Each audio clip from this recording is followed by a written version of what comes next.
You can't help it, bro. Hey, I had to wait. Listen, I don't think we was started yet. No, So I don't think that one count. No, it count, bro. It went all the way through, bro. No.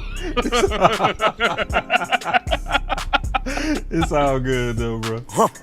Hey, you wouldn't be hitting, bro. You wouldn't be hitting. My God. So you heard that, bro. What's it gonna be today, Henny? Is it gonna be a bullet or a handshake? God. For who is the question? Like you said, bullet or a handshake. Who are we talking about? So I got that from Landlord. I think he summed you up best. He summed you up best, bro. Before we fight, cause we gonna fight today. We might be fighting all day. Jeez. But I think he summed you up best. He say, man, my boy Henny is a bullet or a handshake. Is no in between. Man. I think he hit you first, because this is one of the things you said right here. Yeah. After bombing the last two drafts, I don't know if the Dallas Cowboys are going to draft Tyler Booker at 12. Me neither. So you talked about bombing the last two drafts, so we gonna talk about that. You know what I mean? It's like, and the last two drafts was Mazi and Guyton, so we gonna talk about that. But we got some more important things we gonna talk about first, right? Let's get into it. Matthew Golden, right? As a 30 visit, I know you love that, rightfully so. And Matthew Golden is growing, bro. Like, not just obviously to the scouts and television scouts more so, but in the community. Hey, let me give Landlord his flowers, man. Yeah. He been selling me on about a month on Matthew Golden being his favorite wide receiver. Yeah. He rocked with Matthew. He rocked with Tech McMillan too, but you know, like he really been trying to put the stamp on Matthew Golden for me. You know, I've been really pushing for Emeka Ibuka. Right. But, you know, I really see it with Matthew Golden, what he's talking about, man. When you talk about the body control, how he can contort his body in midair, make these catches, his improved hands, his play speed. So like, yeah, he got pretty much everything in the arsenal you would want from a deep threat and a playmaker, man. So shout out to Landlord though. You know what I'm saying? I got the boys wide receiver 3 still personally because of the way I like my wide receivers, but I definitely see the vision. Yeah, and I'm like you. I got a Ibuka over Matthew Golden for a complete fit, for the overall complete fit. You know, physical, all of it, right? Mm-hmm. Bigger, right? I have him as the complete fit. I got Tet as the guy overall over both of those because I've been wanting that type of guy for a long time, you know. Right. So in my order, I would have Tet, Ibuka, Matthew Golden. You know. Now see, we didn't have to start with a fight. We started in agreement for once. Yeah, that's why I want to start with Matthew Golden, bro. Because obviously him on that 30 visit, that's big, bro. You know what I'm saying? And obviously being the Cowboys is very serious because we gonna talk about the 30 visit first. So we gonna start this show off on some good stuff. You know what I'm saying? But then we go get down to it and we go work through the difference. Because honestly, Henny, my goal is to make you better. What you talking about? I swear to God, bro. I swear to God, bro. And see, this is what I mean by that, bro. Because Henny, I'm enjoying this offseason with you. You know what I'm saying? This is my first time going through this draft season with you, bro. Mm-hmm. And I think you're doing it the right way. You fighting for what you believe in, but to me, you also fighting fair. You know what I'm saying? A couple of headbutts, you know what I mean? He's a couple of low blows, and you know, but for the most part, I like how you going about it. You know what I'm saying? You know, and I think we doing it right in terms of going through wars, having war room debates and all that kind of stuff until we get to a consensus. Yeah, so. I mean, listen, man. Stephen Jones hemmed up his own daddy about roster building, man. So it get like that. You know, it get like that. Yeah, it get like that. Like it's honestly a natural part of the process. You know, it is. You know what I'm saying? And what to me a lot of people don't see. Some people be faking like what we talking about is a bad idea, but the truth is we talking about two good ideas. That's what we really dealing with. Like, how could you actually be a smart Cowboy fan and not understand the vision of physicality? Like, how could you, like, unless you one of them people that suffering from the disease of having to be right, how do you not understand the vision of physicality? Man, see, I'm a piggyback on that real quick and just say this, man, because I understand where you're coming from, wanting to be solid up front, being able to move people at will, being able to dominate the line of scrimmage, blow people off the ball, get back to 2016 kind of caliber football where we went in bludgeoning teams to death. I understand where you're coming from. It's just I think we got different ideas on how to get there. Yeah, that's all. Like y'all want to get Tyler Booker right then. You know, right there at 12 and not leave anything to chance. I want to play the odds of people being bad at drafting like we presume them to be. Because listen, let's talk rationally. Tech McMillan is supposed to be a top 10 pick, right? He's supposed to be a top 10 graded player in this draft this year, correct? Mm-hmm. So getting him at 12 is a steal, correct? Well, if he was to fall out of the top 10 to 12, where he's not supposed to be at, that is a steal, correct? Yeah, according to most of the consensus boards and stuff like that, and we still tallying that. So we'll have that tallied fully by the draft, where we'll be able to say what CBS saying about a player. We'll be able to say what NFL Network is saying about a player, ESPN. We're gonna have it all. But I do get what you're saying, and you're right. Like it go back to like an old analogy, man. I don't even mean to cut you off. We go back to this old analogy I heard back in the day. So man, there was this bull and his young son with him, man. They were at the top of this hill. Yeah. Right, and it was overlooking the valley, and down in the valley was a bunch of cows. Right, there was a bunch of cows just grazing. So the young bull looked up to his daddy and said, "Hey, Pops, let's run down there and screw a couple of them cows, man." Oh, Lord. And then the daddy said, "Nah, son, we're going to walk down there and screw them all." Oh, God. I feel you. I know where you're going. So that's my point. You know what I'm saying? Because, like, we've already lived it at one point when it comes to getting two players with first-round grades when we shouldn't have. We should not have been able. CeeDee Lamb and Trayvon Diggs. Facts. We should not realistically have been able to get both of those players in the same draft. Yeah. But what happened during that draft cycle? It happened. It was COVID, right? They couldn't really go out and see the players and stuff like that either. So That's folks right. overthought it about Trayvon Diggs. They were concerned about his limited time playing corner and overlooked his production. And a guy that was mocked to us at 17 fell to us in the second round, and we were able to also get CeeDee Lamb because they overthought it. They overvalued Jerry Jeudy and them other boys. We were able to get CeeDee Lamb. It's facts. You ain't telling no lie. But see, I can push back on that. Go ahead. I can push back on that. So, what was Gibbs rated on the consensus board? Be honest. I know he was probably at the bottom of the first. Because remember, they mocked him to us. Yeah, they mocked him to us. 26. And what happened? Man, he ended up going 12th overall. Right. Where are we picking? We're picking at 12th right now. So, it's a gamble. It really is a gamble, bro.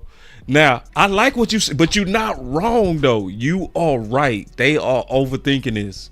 Because before the combine, Booker was being mocked all the way up to 10. You know what I'm saying? Right.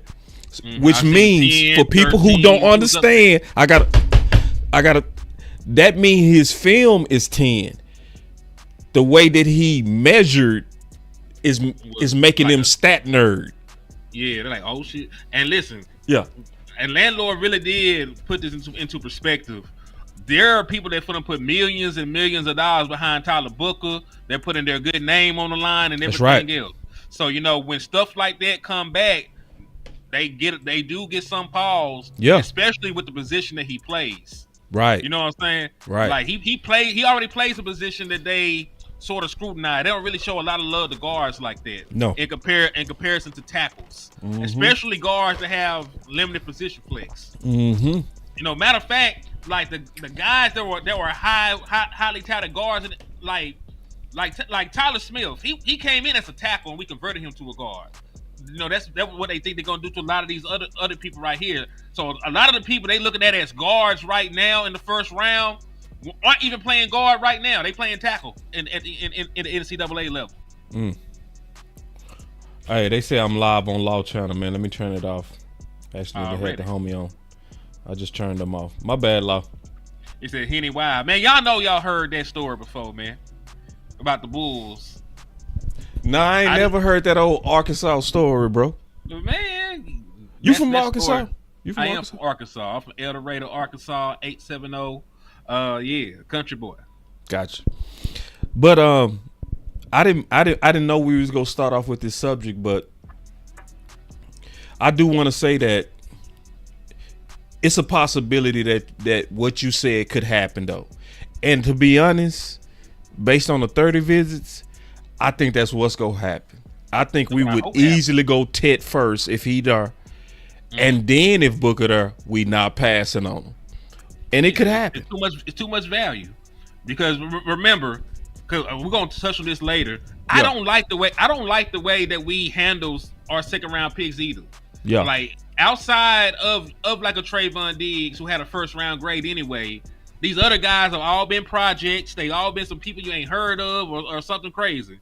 Like nobody was checking for what's my boy from Western Michigan, Nealon. Nobody was checking for Marshawn Nealon in the second round last year. Right.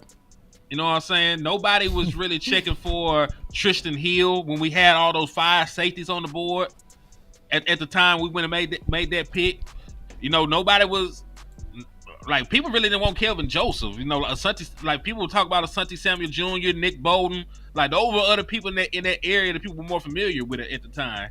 So like Dallas Cowboys usually take risks in the second round, and a lot of times it's don't even be. They want the guys with the first round grade with issues that they can try to get in the second round. They always try to get cute in the second round. You're right, and they mostly strike out. They do.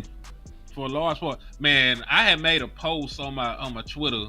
I call it Twitter still. I ain't saying X. Y'all some freaky ass niggas. We ain't saying no X over here.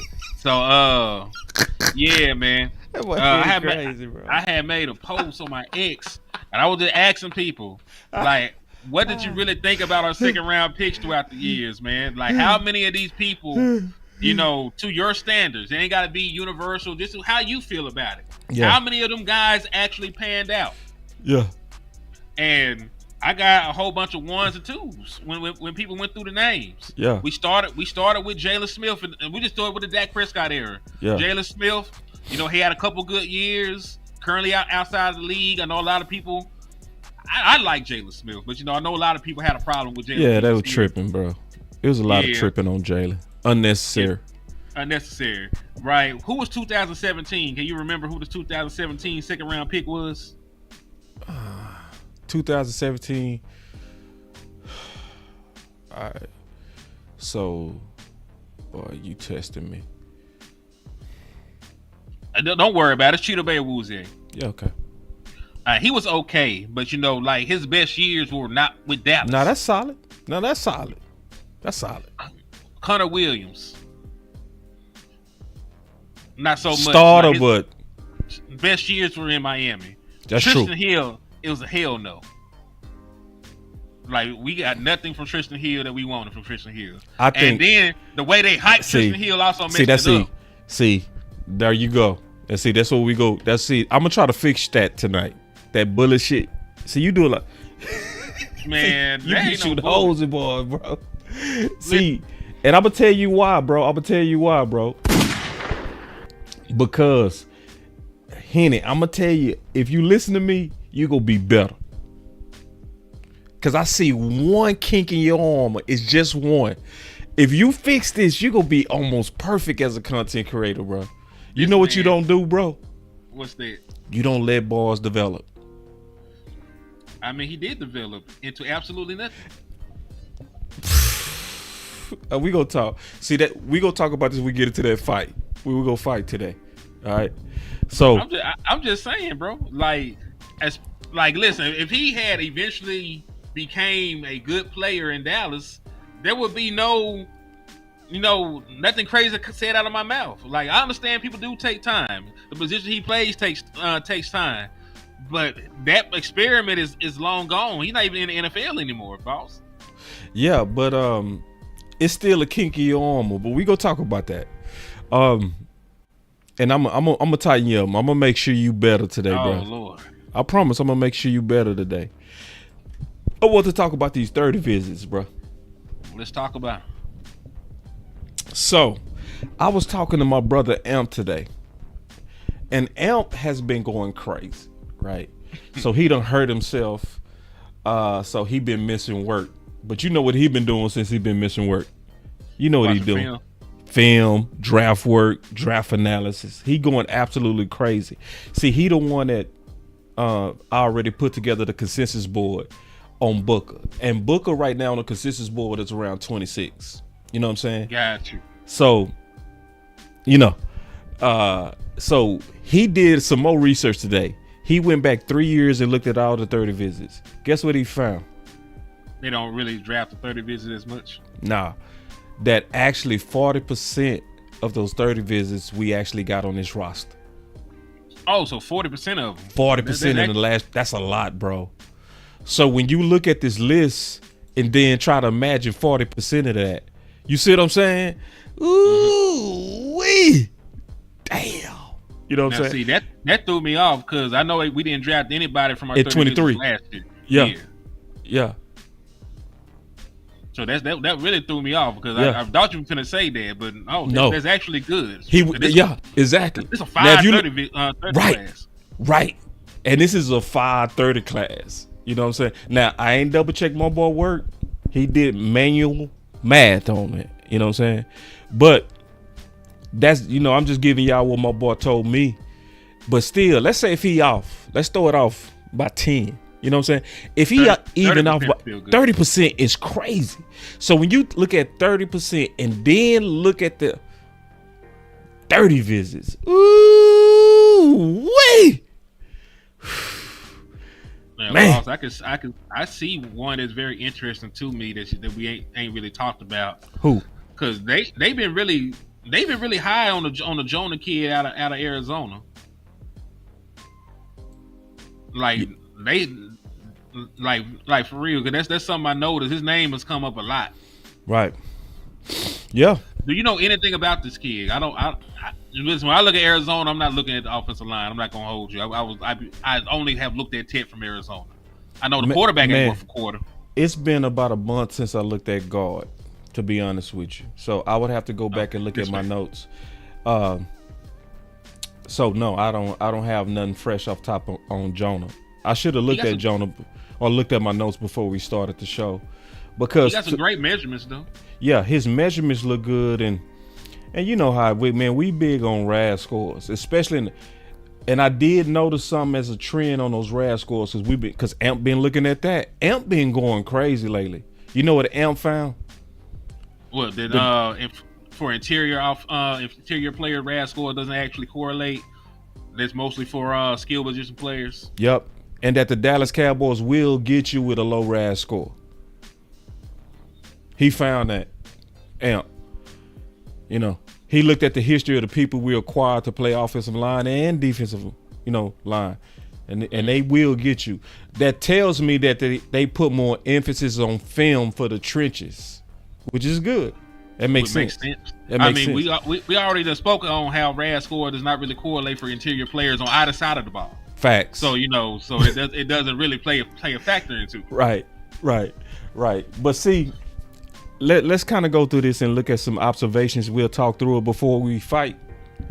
The first thing I noticed, the first thing and the most obvious thing is with the completion of Matthew Golden coming in today, that obviously means that they very serious about receive, right?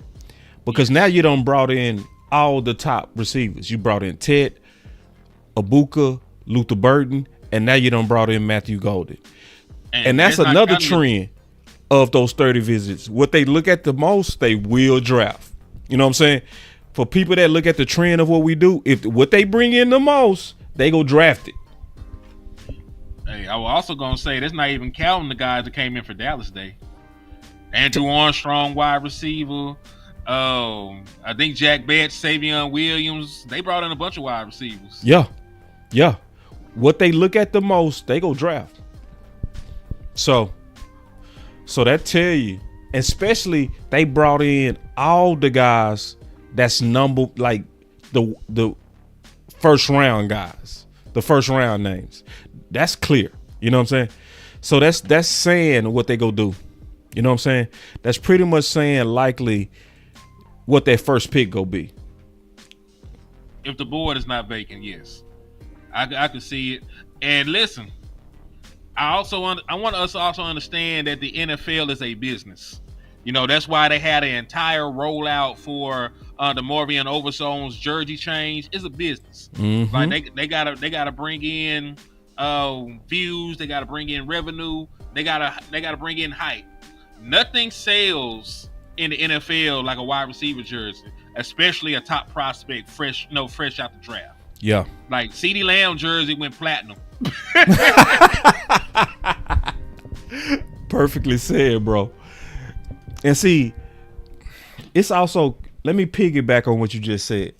It's also another business side to draft and receive in the first. Oh, you talk about the low impact over that contract? Because think about what these wide receivers are making. Like, yep. Because think about this. We said, well, you know, Ted McMillan's comp is like a T. Higgins. You know, he's not really a number one wide receiver. Right. How much money did T. Higgins just get? He got all the money. There ain't no more money left. Exactly. He got all the money in the world. So, exactly. And you finna get that kind of player on a rookie contract at a suppressed dollar amount. Exactly. See, somebody was debating me today, and they was talking about it was an overwhelming run on the receiver, boss, last year. It was an overwhelming run on receiver, boss. I said, man, you got to look at it, bro. Also the free agent receivers have ballooned. The prices have greatly ballooned. So if you are an owner, right?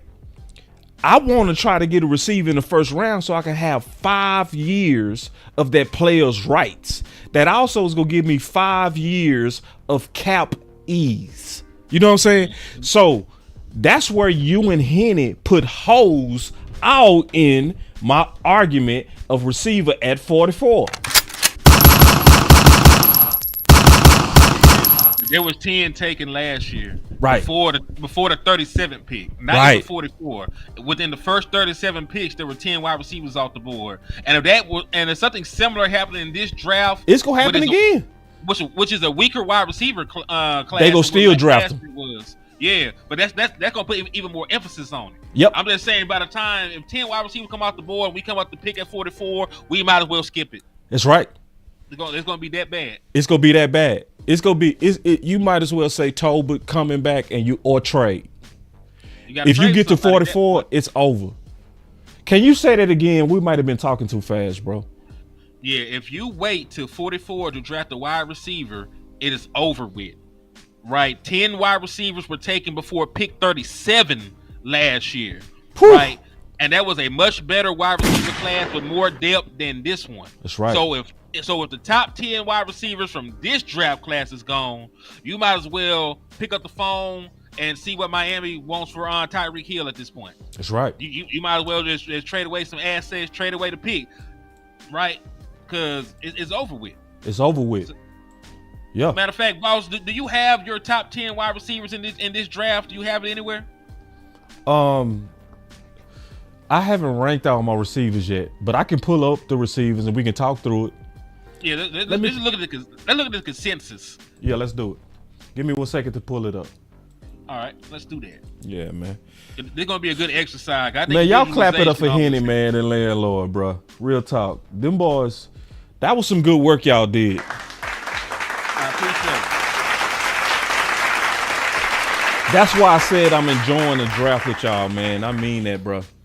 I see, because a fight supposed to be a good fight. Mm-hmm. I'm gonna be honest. I'm used to whooping ass. Boy, you and Landlord, y'all been giving me some good punches back and forth, bro. I've been like, I can't fight that one. You know what I'm saying? Yeah, bro. Let me pull up the receivers real quick. Give me a second. Yeah, we'll talk through it. But nah, see, that's important because I'm just being honest, bro. It's gonna be another run on receiver because of budgets again.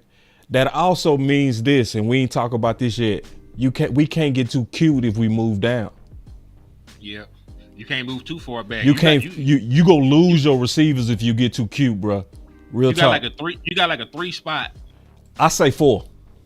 Yeah, I'll give you 4. Because of Miami.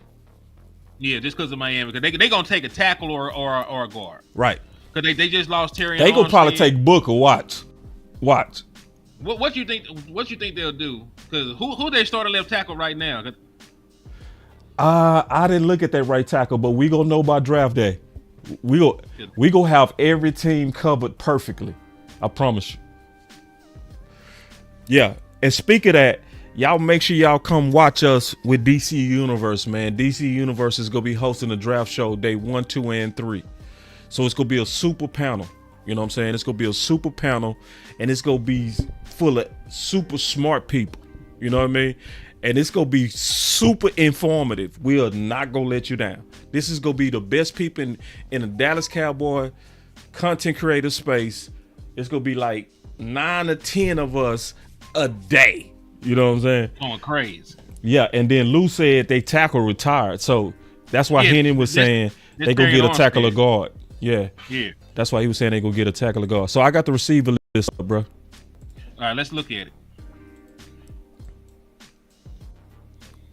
All right. No, go all the way down to 10. And Jay Higgins has been rising, and Trey. Mm-hmm. All right, stop. Jack Becker's gone too. We said a run of 10 wide receivers is what happened last year. Go down to 11. Yeah, we might as well trade back. Because he is not the same kind of wide receiver as these other guys, man. Yeah, I like him, but there is a clear difference. And Isaiah Bunn just did some freaky man stuff, so he might be way further down on this list now. Let's talk about that. So, hey, man, I got it right here. You remember what I said about Kyron Lacy? Mm-hmm. And he fighting that murder charge, draft him in the 7th round and get him a lawyer. Yep. Well, I just need to know how deep does Jerry Jones connections run over there in Frisco? Wait. Let me read. Hold on. Let me read the report. This came out from Ian Rappaport about 3 hours ago. He said former Texas wide receiver and current NFL draft prospect Isaiah Bunn turned himself into Frisco police this morning for a matter related to an outstanding warrant for sexual assault. Frisco PD told the insiders. He posted bond and was subsequently released. That's what we talking about. And listen, he might not have did it. Because you remember when everybody was finna crucify Xavier Worthy and it came out that his old lady cheated and then refused to leave the house? So and nothing bad actually happened. Everything ended up getting dropped. So I'm not gonna judge the man until they get his due process.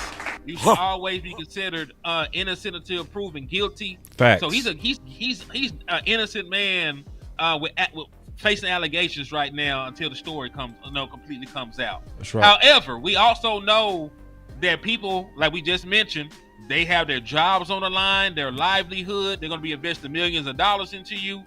You're already getting a 3rd round grade for most people because of whatever been going on in your life. Right. You're probably going to fall a couple more rounds because of this, regardless if you did it or not. Right. So it's a steal for somebody. Now I said take him in the 7 as well. Boss said put a fifth on him. Yep. What you? I mean, okay, let me explain that. Let me explain though, bro. Let me explain Go that ahead. because it depends. It honestly depends on the scouts, right? It depends on the scouting intel. Hey, and these two guys right here, generation to generation, graduated from my high school. You know what I'm saying? So they doing content. So some more content creators. We planning on doing a show soon. What I'm trying to do is I'm trying to bring on some of the up and coming people that's just getting started. I want to do a show with all those people, introduce them to my channel, and just talk ball with them. You know, I want to do obviously them and the others. I'm trying to do that Wednesday, you know. But anyway, going back to what I was saying, it would depend on what the scouts, you know, what they came up with when they did their investigation, because the scouts go know more than we do. They gonna know a whole lot more than what we do. You know what I'm saying? For instance, perfect example, Josh Ball. And we got him right in the 5th, right? I think it was 5th. He had the same kind of thing. He had a domestic violence. And he had multiple. Case. Remember, Josh Ball had multiple. Hold on. When was Josh Ball drafted? 2021, correct? I'm trying to see what round. 4th round. Man, we got him in the 4th round. Man, you better get Bun in the 5th, bro. Or the 4th. Yeah, that's crazy. And I think Josh Ball not even with the Cowboys. Yeah, he with the Saints. He with the New Orleans Saints now. Yeah. Yeah. So if we got Josh Ball in the 4th round, you wouldn't get Isaiah Bun if he cleared, if he end up being like Xavier Worthy, you wouldn't get him in the 5th? Shit. I get him in the 5th. I ain't gonna trip on it because listen, before the season started and he battled through injuries, he was a player that people were saying was gonna be a 1st round wide receiver. Right. Facts. And you know, like stuff just didn't pan out. He was hurt. He was hampered by injury the entirety of the year. It just didn't work out in his favor. But you know, he's still talented. Right. And he had the 2nd fastest game speed behind Matthew Golden. So, you know, and see, Landlord real high on Bun. I wish Landlord was here because he did a real good job of selling us on Bun. I think, I would be aggressive on Bun, especially if we don't take her a receiver early. I would roll them dice, bro. Yeah, Bun and Lacey, man. Listen, y'all done seen the Dirty Dozen. Y'all done seen Suicide Squad. Y'all can go get all. Listen, if they questionable, don't mean they can't play. They can still be a service to you. Right. They can still be serviceable to you, man. So, and listen, I done straight up told y'all if a dude was a werewolf and he told people ass loose during the full moon, I would still have him on the team and have the nigga chained up at night. That's all I'm saying. So it don't really matter, man. If you can play football, I want you on my team, man. See, and you got a team full of nice guys. I ain't want a thing. Right.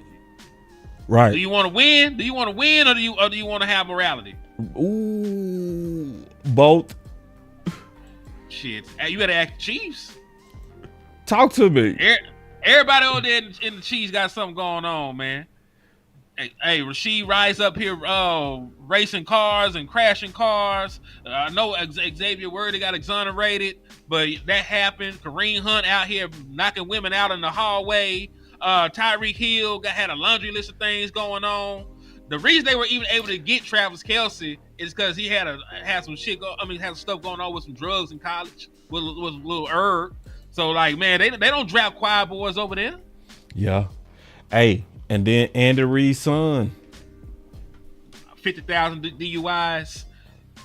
Patrick Mahomes' daddy, 50,000 DUIs. You got a point. Hey, y'all clap it up for Henny, man. I think he made the case on that, bro.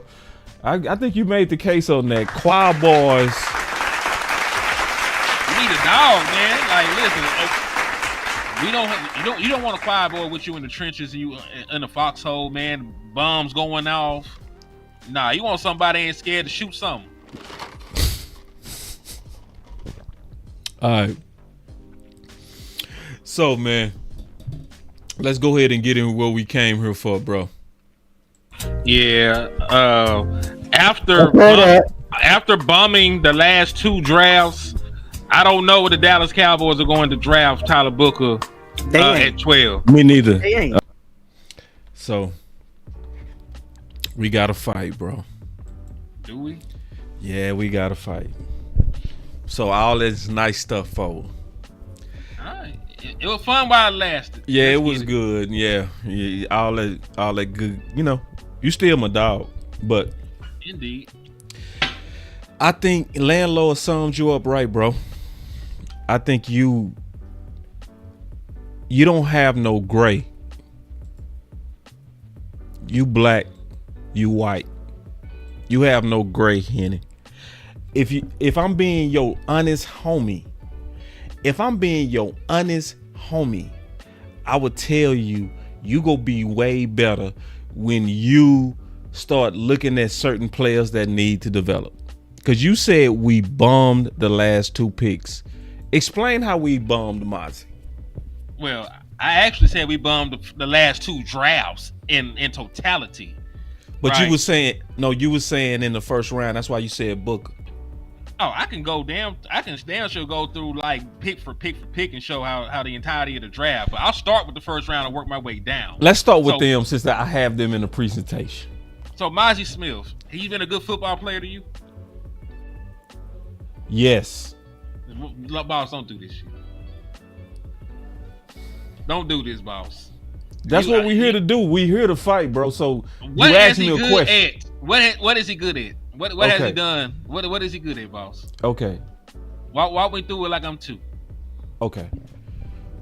And I'm never gonna talk to you like you 2, because you one of the smartest people I know.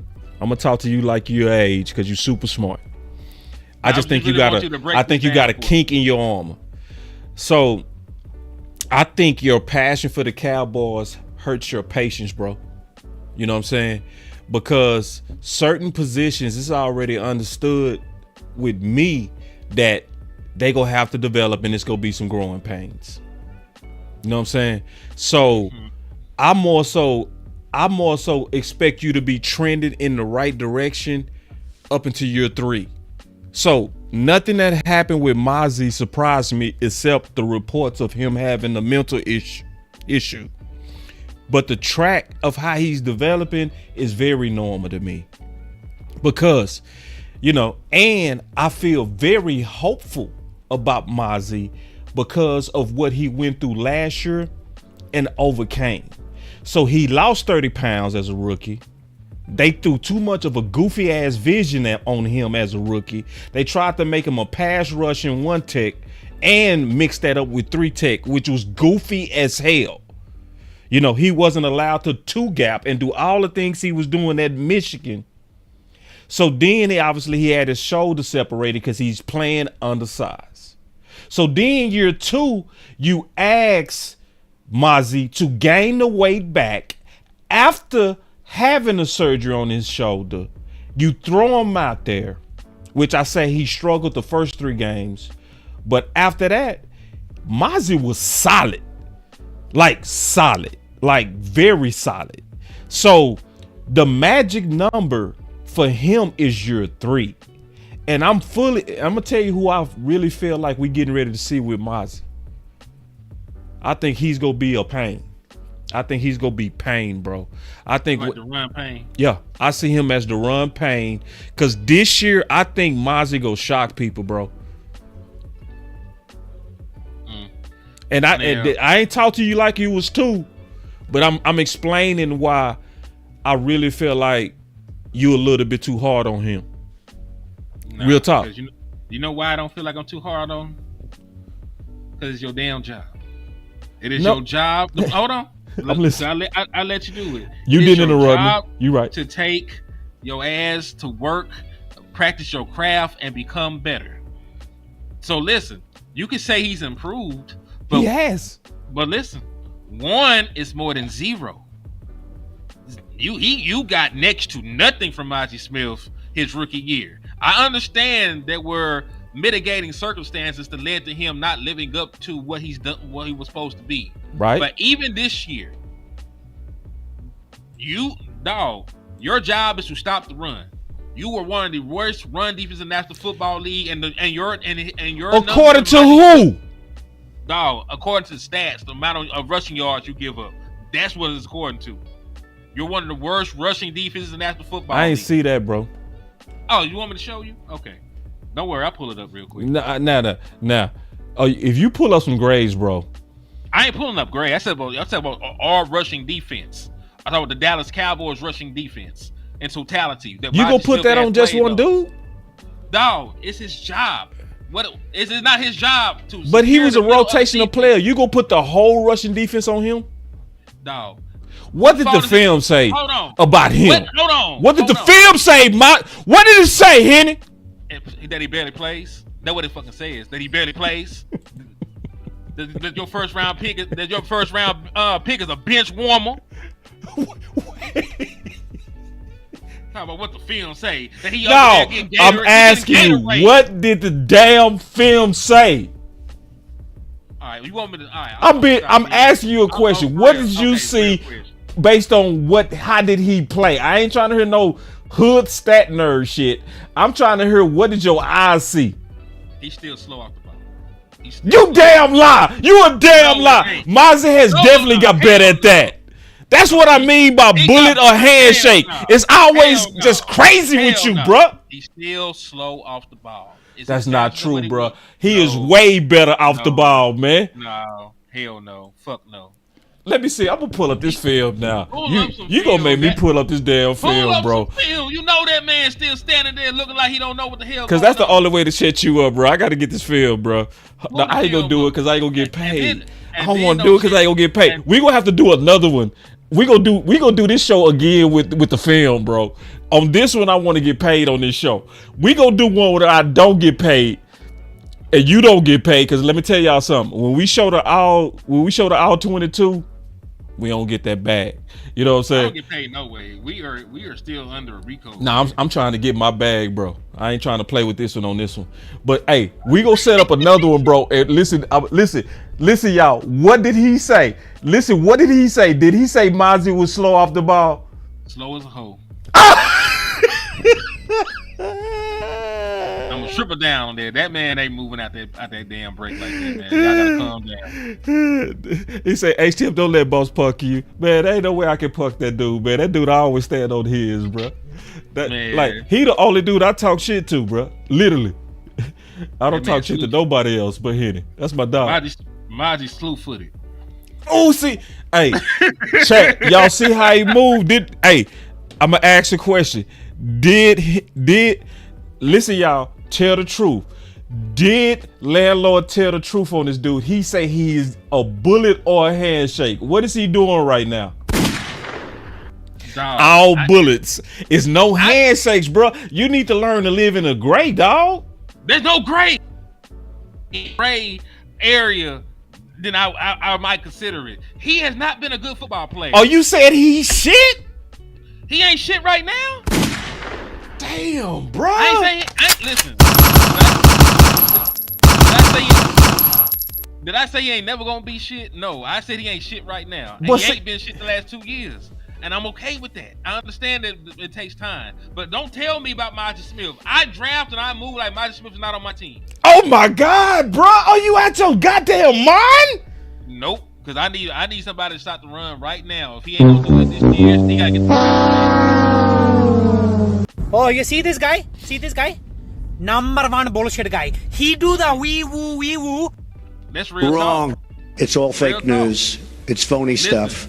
And you know it why didn't I feel happen. that way? You are fake news. You know why I feel that way, boss? You know why I feel that way about the run defense. I'm listening, our defensive tackles. I'm listening. That's the one thing to keep us from winning championships, dog. That's every true. Opportunity on it. Every time that you lost a playoff game, you have been ran off the field.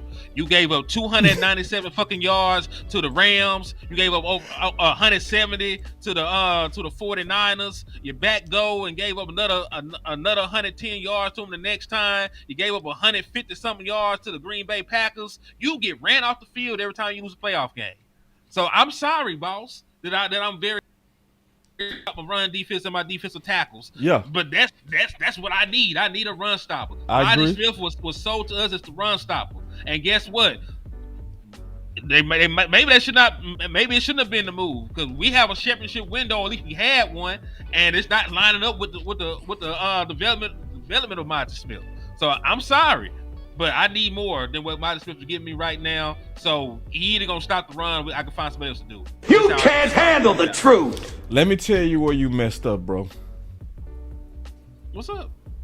Nah, it's not. Yeah, see, I shot him in the knee. No, listen. Let me tell you where you messed up, bro. Where you messed up, in my opinion, my brother, is you allowed front office to tell you that he was gonna be instant impact. All of us should have said at the same time, hell nah. I didn't say that he was gonna be instant. Let me ask you a question. I'm gonna ask you an honest to God question. How did Jalen Carter play year one? I don't know. Carter struggled, bro. I only watched the 2 games against us. Okay. What about Jordan Davis? I don't think he still ain't did too much of shit. I think he's like a rotational player over there. How did he do year one? I don't think he played. I think he had his ass on the bench. Okay. So I don't think he was good enough. Let me tell you the so difference between teams right who do it right and teams that do it wrong. The teams that do it right draft your DT, but they get vets with them. Because smart teams expect year one for you to be a rotational player and to learn and get your body weight together over time. So what did Philly do when Jordan Davis was a rookie? They had some defensive tackles over there. They brought in Linval Joseph and Sue. Correct. Yep. And they brought them in because he was struggling. Now, they won a Super Bowl this year. Did they bring in any vets? I don't think they had to. They didn't. Because Jordan Davis is in year 3 this year. You see what I'm saying? They ain't have to. So the problem, Henny, and that's where I want you to shake my hand instead of the bullet. All right? I want you to shake my hand and say front office failed Mazi. Real talk. The fact that they threw him out there knowing that it take 3 years, yes, your standard is right that your DT supposed to stop the run, but the standard on a rookie, even if it's in the first round, is wrong, bro. That's why I always say I don't trust no DTs to make instant impact ever, unless they picked in the top 15. Now, if they do, that's an unusual thing, but it hardly ever happens. Am I right or wrong? It's true. Let me ask you one more question. When did Dexter Lawrence hit his stride? I think it's year 2. Year 3. That's when he went crazy. Let me ask you a quick. When did Tank hit his stride? Which Tank? Our Tank. Our Tank? Yeah. He a defensive lineman. I didn't count the edge. I don't count the edge. Year 3. When did David Irvin hit his stride? Never, because his ass can't stop smoking weed. See that bullet? See, that's, ladies and gentlemen of the jury, that's example of a bullet. He can't help himself. He can't shake no damn hands. I'm trying to make this man better by trying to see him and see the gray areas, but he refused. You can't handle the truth. It was year 3. It was year 3 for him. So what year is this for Mazi, bro? What year is this coming up for Mazi? Hold on, man. Why you act like Dexter Lawrence didn't ball year 2? No, I'm saying when did he really hit his real? When did he go crazy? Year 4, we talk about crazy. You looking at stats? He had 3 tick, dog. Oh hell no! He had 3 tick. It's a little bit different. When we grading on them, we know what they do. They pass rushers, man. But you gotta answer my question. When did David Irvin hit his stride? I think it was year 3 for David Irvin. When did Collins hit his stride with Dallas? Collins? I can't remember. Year 3. You telling me it's year 3, but I said look it up. Look at the stats then, because I know you like stats. Go look at the stats hood stat guy. Hey, nigga. Go look at it, hood guy, hood stat guy. Look at it. You got about one more time. You want answers? You can't handle the truth. Hey, listen, I ain't gonna listen. Malik Collins, hell no. Malik Collins had 5 sacks as a rookie. That nigga might have hooped out the gate. Malik Collins had 5 sacks as a rookie, but he wasn't. Yeah. That's why you got to look at the film, bro. See, some of them. Well, but some of that be cleanup sacks. You got to look at that film, bro. Like Collins didn't really turn that corner to year 3, bro. It's a major pattern around the league that most DTs don't hit their stride until year 3, bro. Well, if Mazi Smith has so why can't you just why can't you live in the gray? Why it gotta be all bullets or because you talk about they don't hit their stride, it doesn't mean they were dog shit. Mazi Smith has been dog shit these first 2 years. Malik Collins was playable and serviceable. You say dog shit? Dog shit. Matter of fact, direwolf shit, so they just brought him back. See, here you go again with another crazy ass bullet. But it's true. No, he ain't. He was not dog shit last year. That is not true, bro. He started dog shit. His first 3 games, oh yeah, he struggled. He did. I'm keeping it real because I did film breakdowns on him. They were turning his ass. You know what I'm saying? But boy, when he turned that corner, Mazi was straight. Yeah, I say Mazi was straight for the last 12 games, easy. See, we go look at the film, bro. We go see. Look at the film. The next time we do this fight, we go look at the film. You gonna have to show the film. All right, we gonna go through the film, bro. All I can look at is his numbers right now, and oh Lord, don't do it, bro. Listen, don't do the hood stat nerd stuff, bro. Listen, I don't want to hear anything about film from your ass. You watch Brock Hoffman film. That's true, and that's fair. You see what I did right there? You see what I did that you don't do? I acknowledge that you told the truth. Before I really dig into Hoffman, it is fair for me to really look at him, and I'm being honest and say, as of yet, I have not. That's true. That's true. Right. You know what I'm saying?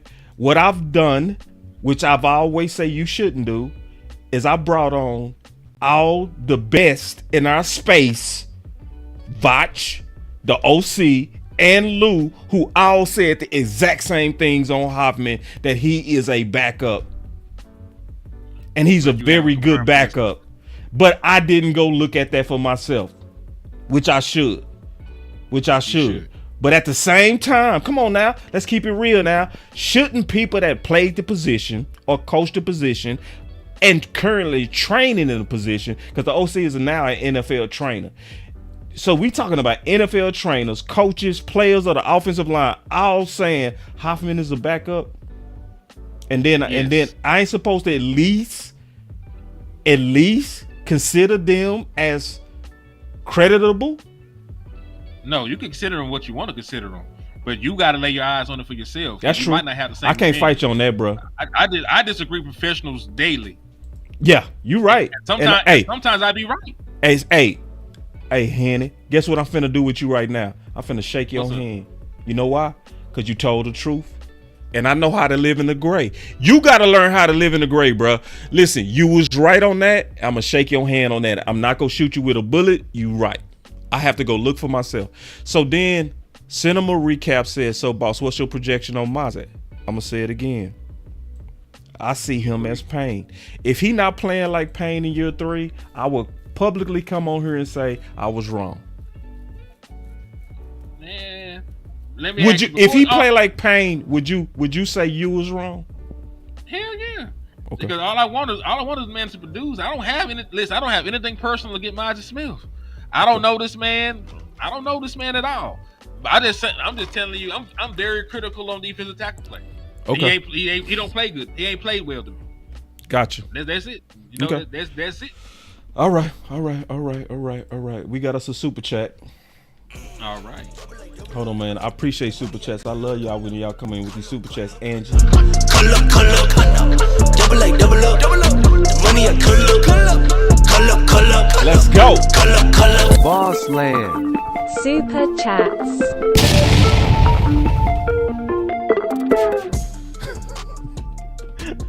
Angie said with her super chat, appreciate you, Angie, so much. The rebel chick. She said, we got 2 more fights, bro. You ready? He said, Henny might well change his name to Hood Stat Nerd instead of HTM, going to embrace his Hell no. Hell no. And listen, I just be capping on my boy. He not a Hood Stat Nerd except every now and then. Every now and then. No, Hey. I'm gonna tell you, Henny is a super football guy. I just be talking shit. He showed me this whole offseason he's a football dude. He just shoot too many bullets. I ain't know. Hey. I'm gonna stop saying that, bro, because I don't want that to get popular. I will say this though, it is hard to watch film on 700 niggas. So like sometimes that's coming handy. Like I ain't finna watch all y'all. 700 people and some of y'all ass anyway. No, I'm gonna watch the important players and we're just gonna rock out. Keeping it real. You know what I'm saying? Next, y'all ready for the next fight? But listen though, you only brought up Mazi Smith. I said they flunked the drafts. Like you don't want to talk about how sour the other niggas is? No, I want to stick to. You don't want to open old wounds or something? No, I don't. I'm just being honest. I want to stick to the top, if that's okay. Well, fine. We'll talk about Tyler Guyton. Let's go, bro. Tyler Guyton next, man. Bro. All right. Now this is gonna be one. And listen, I also have to admit that Tyler Guyton. I don't know what to say about this shit, man. Because listen, I am so against drafting another offensive lineman. I pray to Almighty God that Tyler Guyton is good. I pray I will get on bending knees and pray for this man to succeed. If it means we never have to draft another offensive lineman again. So I need Tyler Guyton ass to be good. So I damn near don't want to say anything bad about him. Tyler Guyton be getting his ass whooped. Hey, let's talk about it, bro. First, we got us another super chat. Oh, real quick, man. Make sure you give everybody your cash out, bro. Y'all gotta pay Henny, bro. Henny be doing these shows free, dog.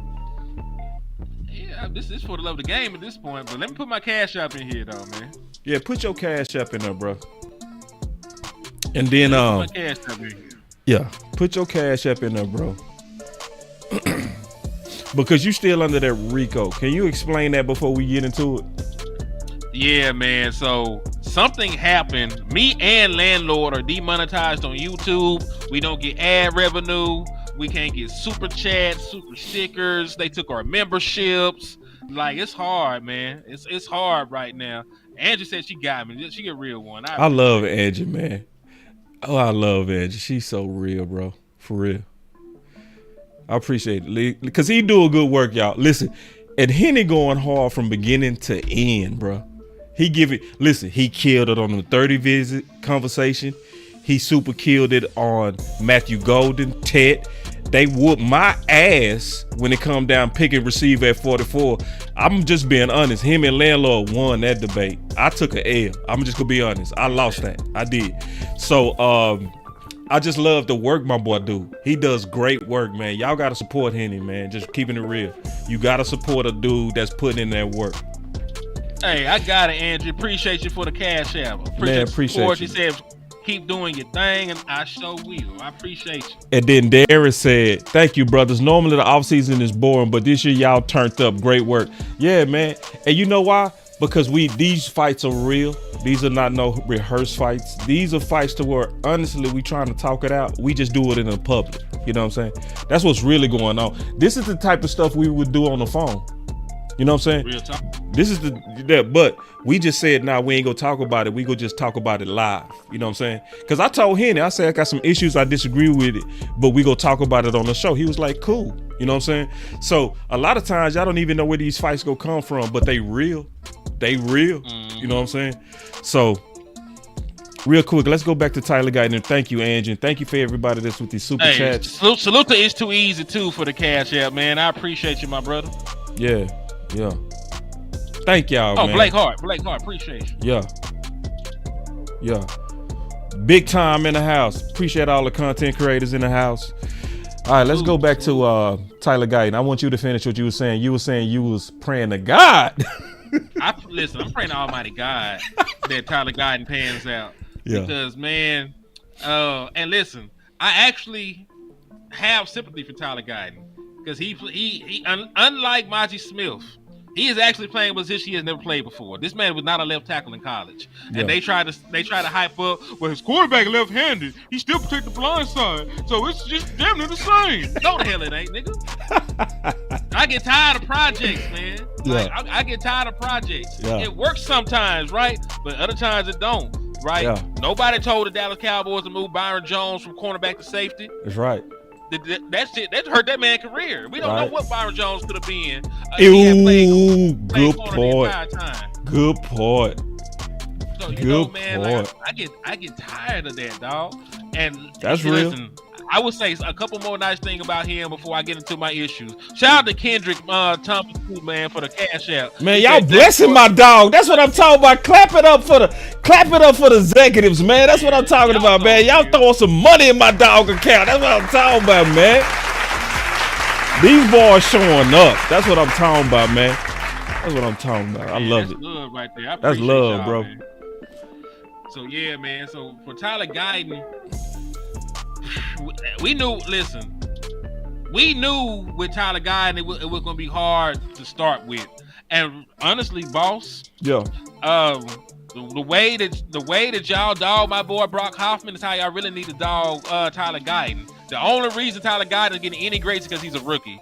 If Brock Hoffman played even remotely how Tyler Guyton played, y'all will try to crucify that man in the middle of the stars. So I just want y'all to just be frank about that. Yeah. But like we just gotta hope for the potential, cause but I ain't gonna hold you. He was ass last year. He got his ass whooped. He got injured. He committed a ton of penalties. He committed penalties that took points off the board. Do you know I had to go and sit back through the games from last year that Dak Prescott played and saw what went wrong? And sure enough, there were multiple instances of Tyler Guyton penalties destroying positive drives we could have scored on. Shout out to Darren Posey too for the CashApp, man. Thank you for the love, my brother. I see you out there, man. Thank you for the love. So yeah, like he did great. He did horrible. Y'all kind of wait. Y'all going? Listen, y'all. I know y'all blessing Henny, but hey, goddamn. Okay, now shit. Boss still up in this show too, man. You know what I'm saying? What's going on now? Close the door. Close the door. Ushers, close the door. You close the door. The door to the church is open. They close the door. They got to collect communion. Hey, it's 40,000 up in here. Man, I would have stiffed on my pastor. Boy, easily. I mean, if you don't get your... The Lord knows my heart. I wish somebody try to close the door on me. I swear, man. They'd be like, that guy, that was a sinner. That guy was a sinner. Boy, I would have kicked the door. Boom! They would have been like, man. But go ahead, though, man. Shout out to Pamela Ward, too. Wait! I appreciate if it's one more super chat without me, I swear to God, now, it's getting crazy. I'm going to turn off the damn show. No, I'm playing. They so damn real. Hold on, man. I gotta start doing shows with Boss more often, man. You got good Christian people over here. I tell you, I ain't gonna lie. The executives over here is true, bro. Listen, you know why? I'm gonna be honest. They appreciate real, bro. That's what it is. They see. I piss them off sometimes, but this is what everybody know about me. They know I'm trying to be honest with them. That's what people learned over here. You know what I'm saying? Real talk. Mm-hmm. They learn that. You know what I'm saying? So. And I know y'all be mad at me sometimes. I'll be having takes y'all don't like, you know what I'm saying? Like Booker. I know y'all mad at me over Booker, but I don't give a damn.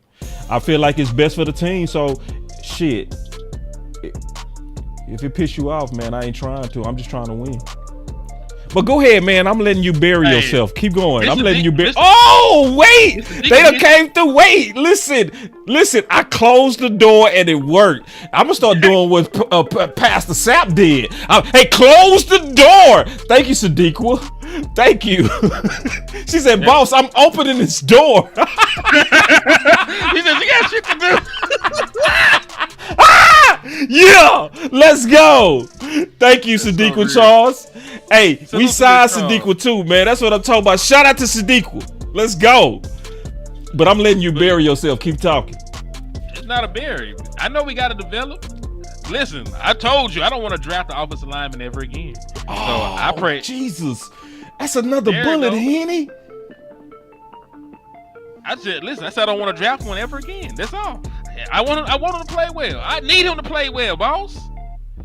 I don't even want to say anything bad. Matter of fact, if I say anything bad about Tyler Guyton, forget you heard it. This man is perfect. He ain't never messed up before. He ain't never committed no penalties. That man, this is the best offensive line prospect I ever seen. Don't worry about it. Keep talking, bro. Keep talking. You're killing yourself. I'm not. That man commit all kinds of penalties. That man commits penalties. He get his ass whooped. That shit is true. That's not the gray area. The gray area is he can get better. They going crazy. Take the chains off the door. See, look. Yeah, take the chains off the door, man. That's what I told you, man.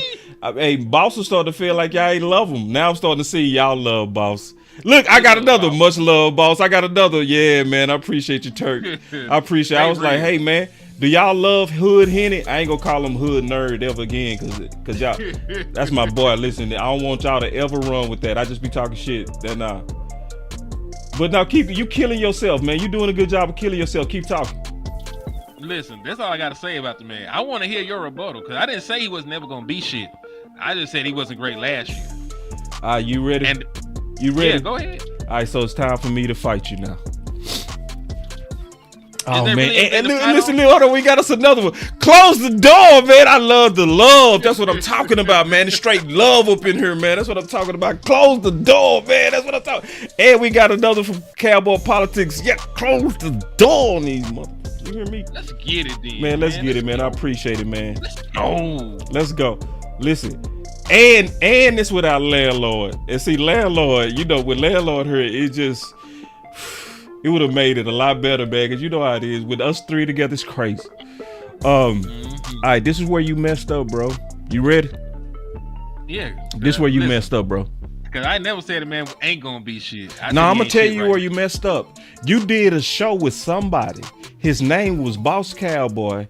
And you was talking about that this year was going to be the hardest year of all time on whoever the tackle was. Do you remember that? It was somebody that did a show with Boss. I think his name was Henny. It was me. So listen, the gauntlet was there. I know exactly what Boss Cowboy was talking about. In the off season leading up to we did a show, regular season, and it was your idea too. Who idea was it to do the show, bro? It was my idea. Your okay, and so so your idea was to do the show and to feature who? Tyler Guyton.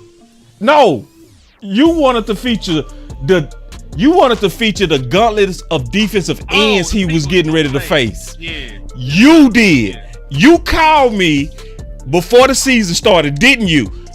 Yes, I did. Ladies and gentlemen of the jury, I want y'all to know that Henny DeMoore is the one. This guy called this guy and said, boss, we got a problem. I said, what is it, bro? What's the problem? I'm always open to hear what you got to say. And then he said, did you look at the gauntlet of pass rushers? I said, I did not. He said, take a look. And I took a look and I said, oh shit, didn't I? And I said, we gotta do a show because it's a rookie that's getting ready to go through hell. True or false? That is very true. That's why I said you was killing yourself. Because see, I'm proving to you, Henny, as a friend, and you are a friend, dog. You're not an enemy. You are a friend. I'm proving to you as my damn friend that you use too many bullets instead of handshakes, my brother. You use too many bullets in your gun on your own people, dog.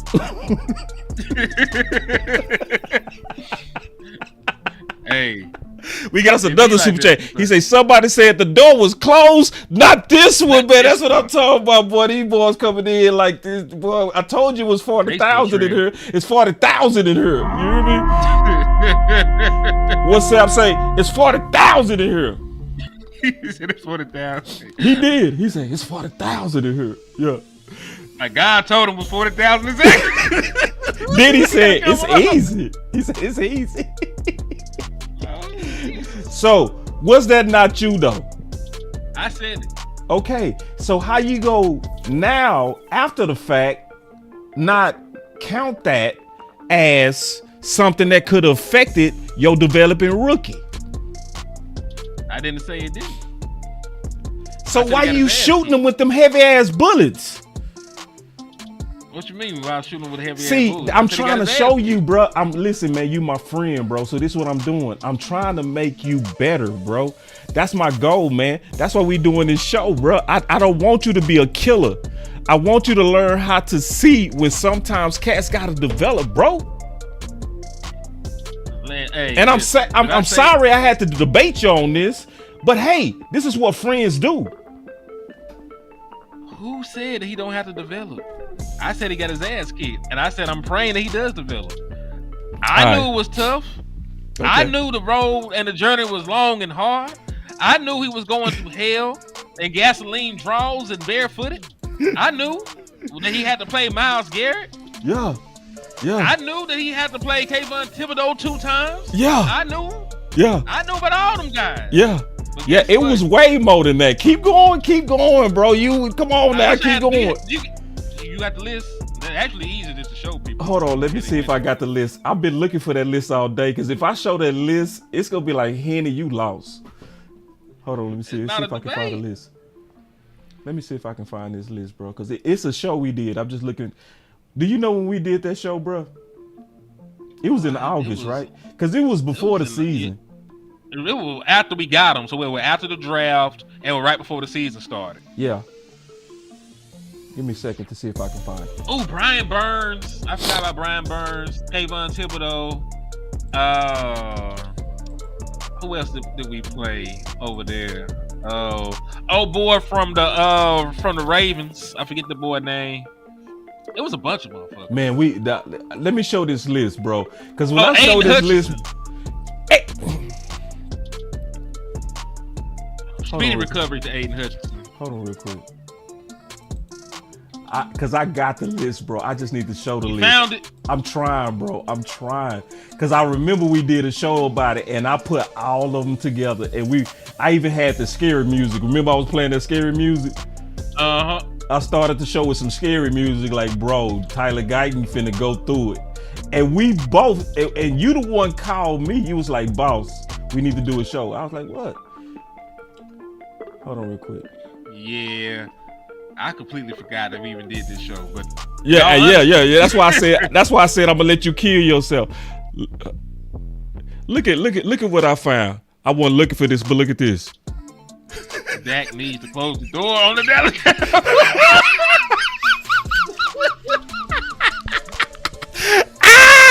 Yeah. Close the door. Close the door. Close the door. Man, I'm gonna find it, bro. Y'all give me 1 second. Y'all be patient, bro. I'm trying to fly this plane. Oh, God, man. God, please let me find that, man. God, let me find that. Hold on. Let me see something. Man, hold on real quick. I'm gonna find it. Y'all give me 1 second. Then we got one more debate after this. We got one more debate. Listen, y'all. Cause I'm really trying to help the homie. Cause I feel like my boy Henny, man, I want you to look at the gray sometime, my brother. You know what I'm saying? Real talk. And then I'm gonna make my case for Tyler Guyton real quick and what I think will happen. So first of all, while I'm looking for this, you tell me what you think will happen. Year 2. Hopefully he plays better, because this is what I want. I want him to I think he might be solid this year, man, because he got work ethic. That's one of the things that he does have. He has work ethic.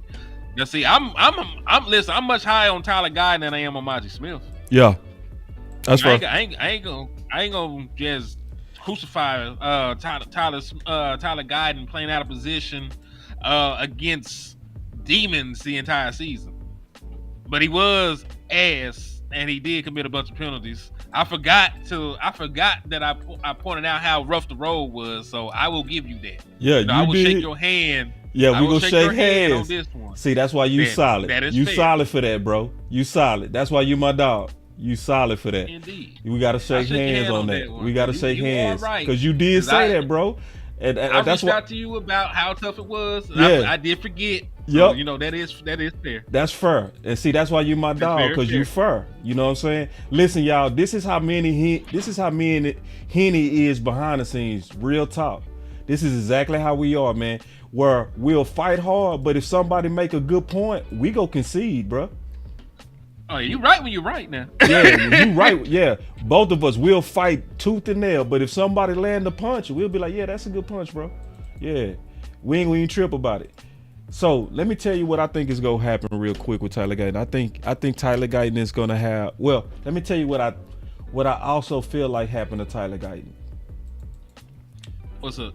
I feel like what happened with Tyler Guyton is I think Mike McCarthy failed him greatly. Not running football. Yeah. And they the did preseason pass block almost 700 times. Matter of fact, let me tell you the exact number of times they asked the Dallas Cowboys offensive line to pass block. Hold on, and this is not counting plays that were nullified by penalty or stuff like that. Right. So hold on. Yeah. Oh, let's see. Oh, attempts. Here we go. 637. Yeah. Yep. And Mike Third McCarthy, most in the National Football League. right. And then at the beginning of the season, we was dead last in rushing attempts. Let me ask you a question, Henny. How many times did Trey Lance throw the ball in preseason? Oh, together was just that one game. It was like 50 something, wasn't it? 60 game 2. He averaged 40 attempts a game. How does that help your offensive line develop? It don't. At least not when it comes to run blocking. Right. You ain't getting your run fist down or none of that. Let me ask you one more question. Mike McCarthy said himself that it's bad when you got your guys playing on their heels all day. Did Mike McCarthy do that to Tyler Guyton? Play on his heels, yes, he did. He had him. Listen, they had him pass blocking consistently. So can we shake hands on that? What that? If they ran the ball more, that he would have played better. Yep. I agree. You see why Henny's solid? Henny is a solid man. Listen, y'all clap it up for Henny, bro. Y'all clap it up for Henny, man.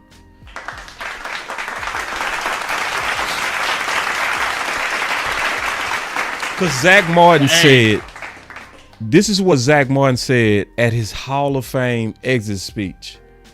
He said, I really wasn't as good as y'all think I was. Hold on real quick. You not over 3,000 subs yet, bro? Nah, not over 3,000 subs just yet. Hey, y'all, let's help Henny get up to 3,000, bro. I think last time I checked, I think I needed 12 of them. I think I was at 2,988 last time I looked. Yeah, let's help the homie, bro. The boy go too hard, man. So, salute to my boy Rico Jones, though. He really been pushing that Henny 3,000 for me, man. You a real one, Rico. Yeah, nah, you cold, boy. You one of the coldest, hands down. I mean that too. I appreciate that. Henny brother. one of the coldest in the space, bro. Real talk. Henny is literally one of the best in the space. I think he give it all.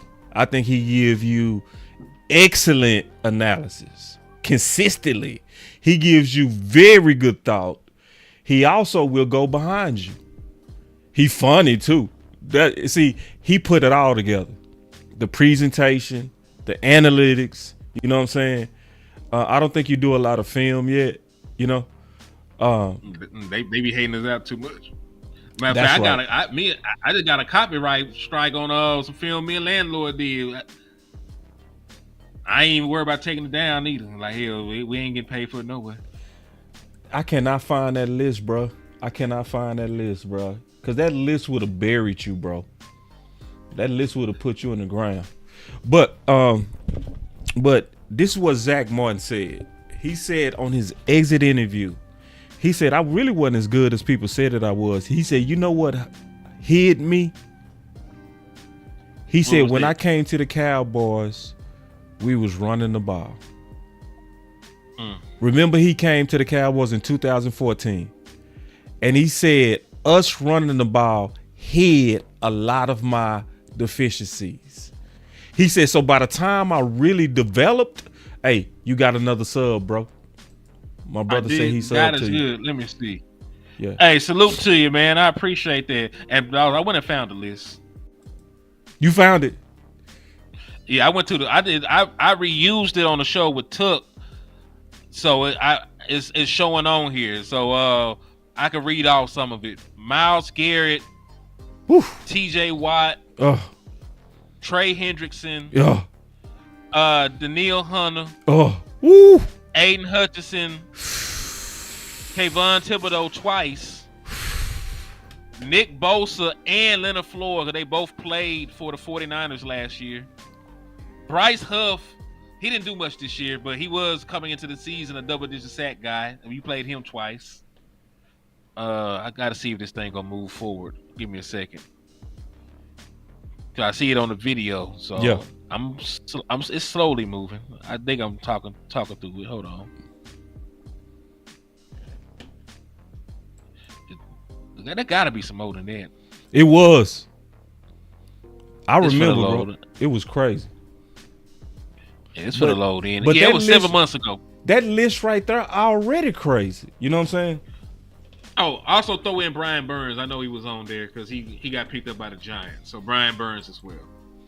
So that's what Zach Martin said. You know what I'm saying? And they did the total opposite to Tyler Guyton. The total opposite. You know what I mean? Instead of running the ball to get his confidence going, they had him on his heels the first half of the season and all through preseason.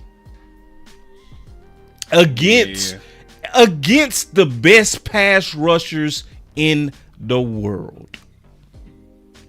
Also, to add another caveat to that, the Dallas Cowboys, because this is my own notes, the Dallas Cowboys played double-digit edge rusher from 2023 season, 10 of their 17 games in 2024. The Dallas Cowboys also had a distinction of playing 3 of the top 5 pass rushers from the 2023 season and 5 of the top 10. Right. So yeah, he played some monsters. So I agree with you. I think his next year gonna be way better. I think he gonna hit his year 2 stride. And I think he gonna be on his way to Pro Bowls. I do. I pray that's the case. I'm not gonna fight you on that. I want him to succeed. I need him to succeed. Because, dog, I'm trying to have this offensive line. Listen, I don't even want to draft wide receiver after this year. I want to have all this shit shored up. So we need to be talking about corner, safety, and defensive line these next couple drafts. We got one more fight. And before we had his last fight, from the first 2 fights, do you at least see that maybe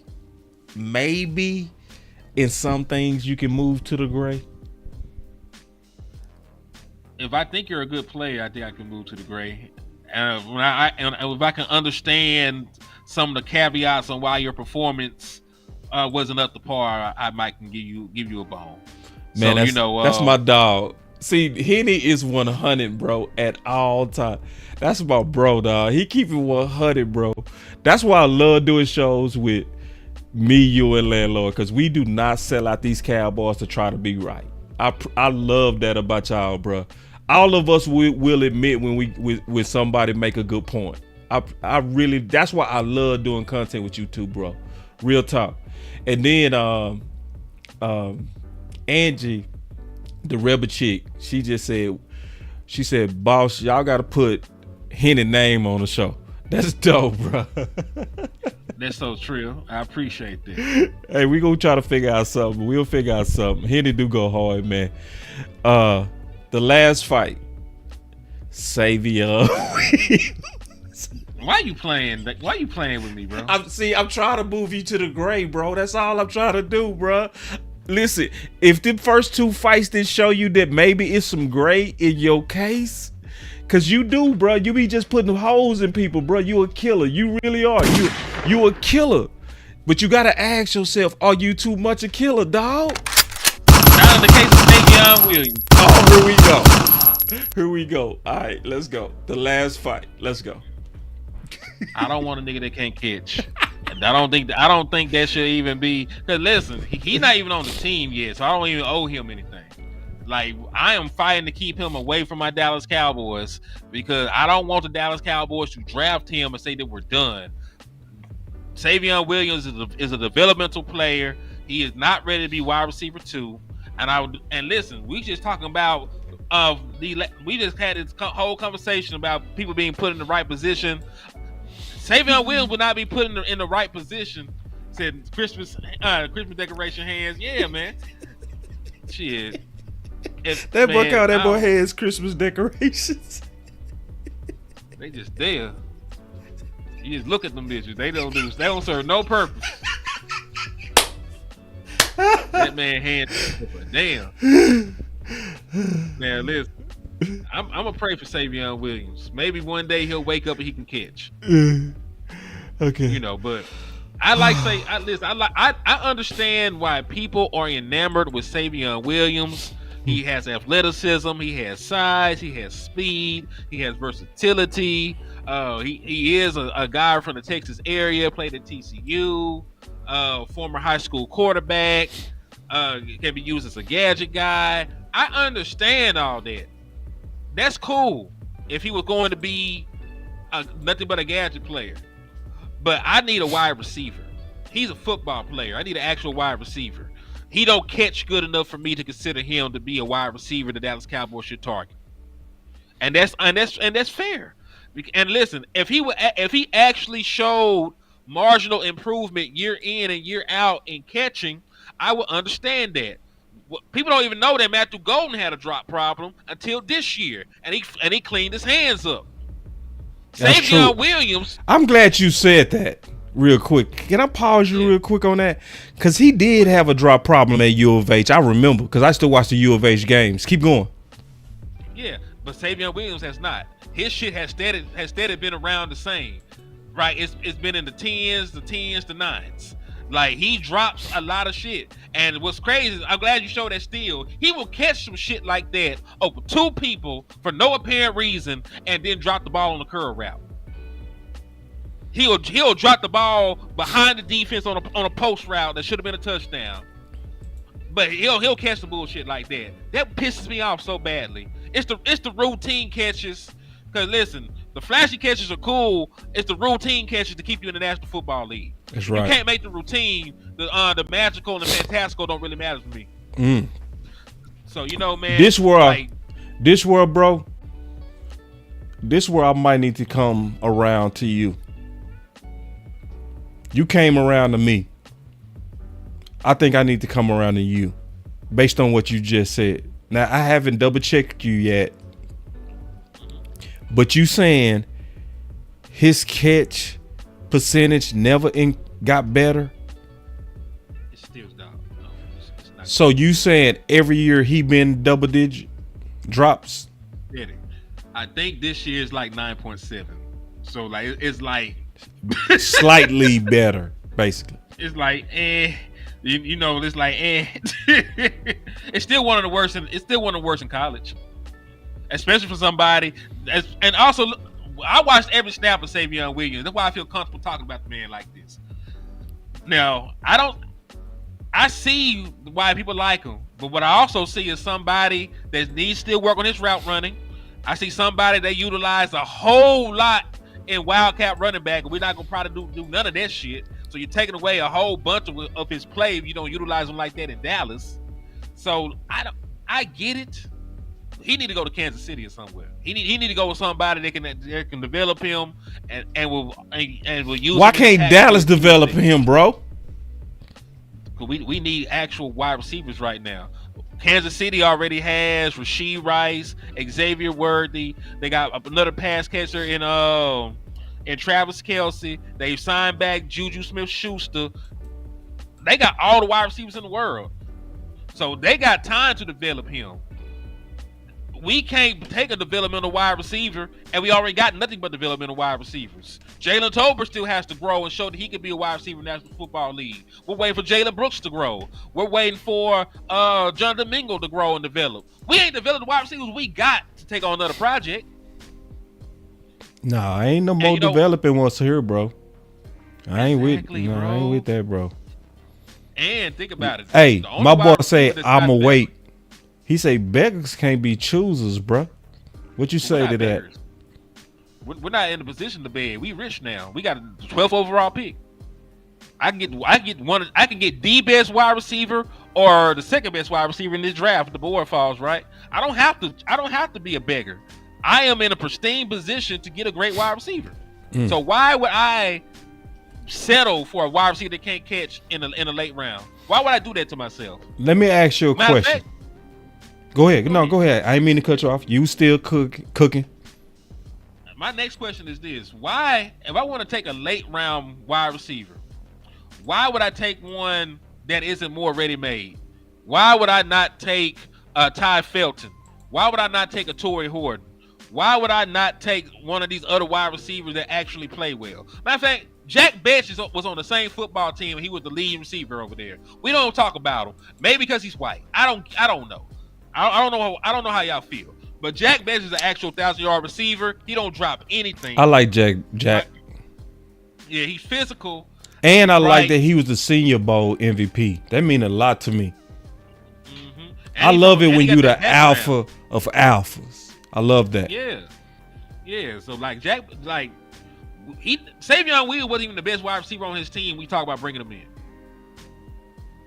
Let's keep it real. If you're not even the best on your team, I don't want you.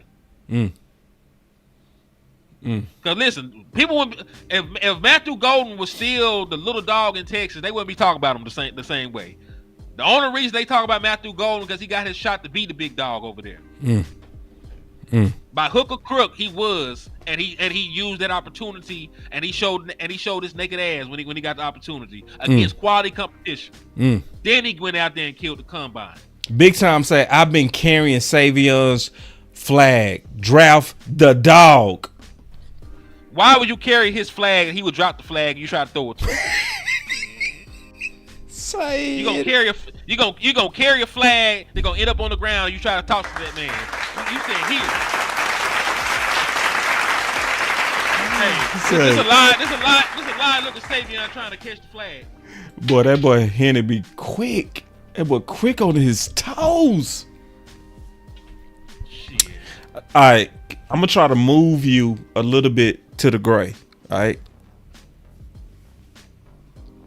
Talk. What about round 4 or round 5 if we picked up a 4th round pick? Do we already have a wide receiver? Yes. Then maybe. Damn. If you have a wide receiver, I might. Cause listen, after you feel the need a wide receiver for me, you got a whole bunch of other holes that you need to fill out in your draft. So what's the position value? Do we got an offensive lineman? Do we got a safety? Do we got a corner? We good on safety. We got a corner. Hey, we got who? No, I'm just saying. I'm just throwing out a scenario. Yeah. In a scenario. Okay, that's cool. That's cool. Yeah. All right. So like it would depend on who's there at that moment of time after you get the wide receiver.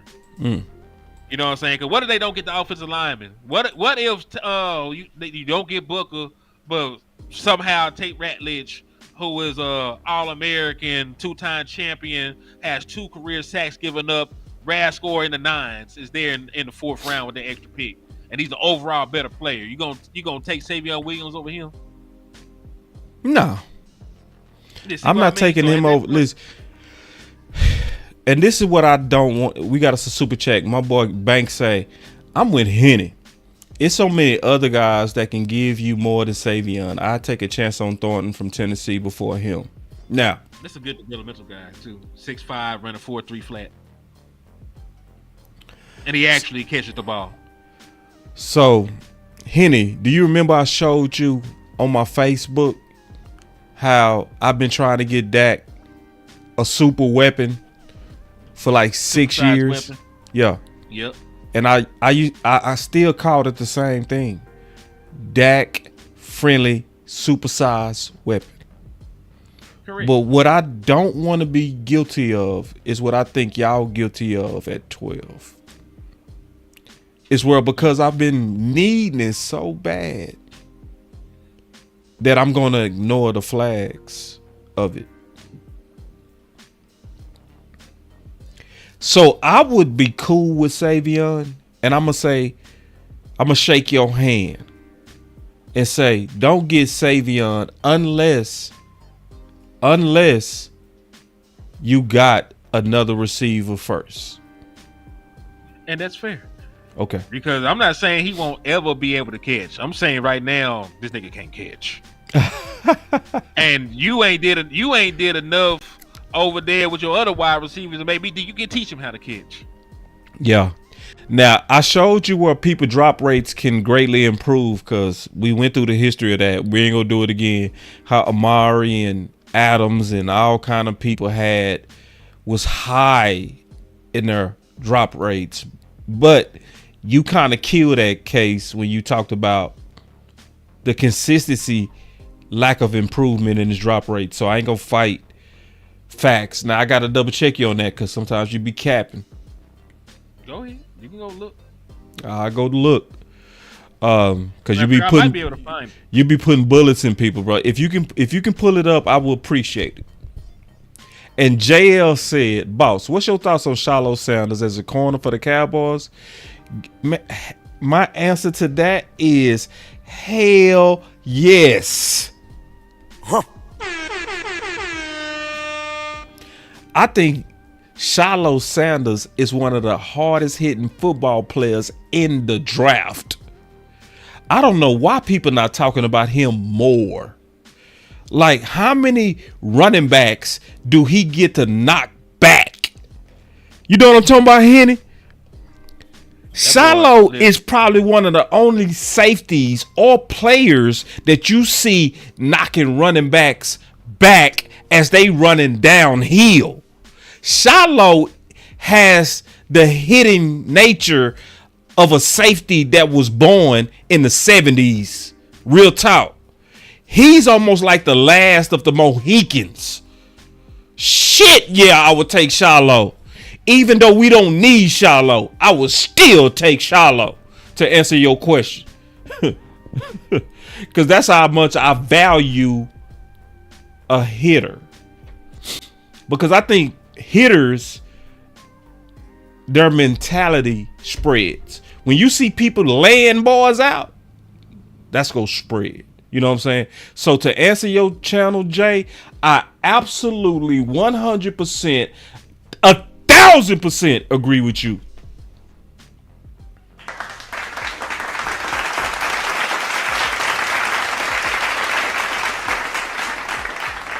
And see, I'm looking at the chat. It's not one person in the chat that disagree.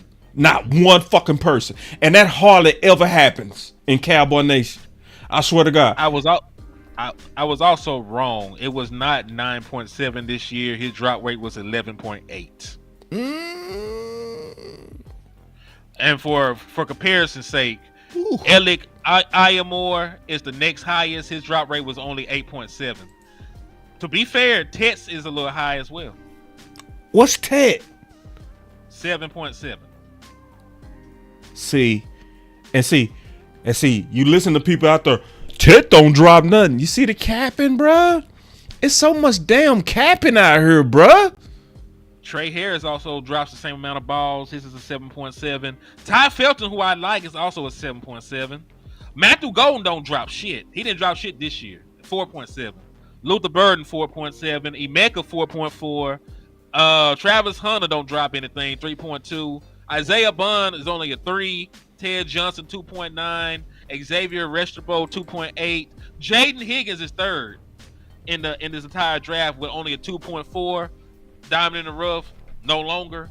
Pat Bryant only a 1.8. Jack Beck got the best drop rate out of all the wide receivers at only 1.6. See, I told you that bro don't drop shit. See, that listen, y'all. This is the value of Henny right here. That's the value of Henny.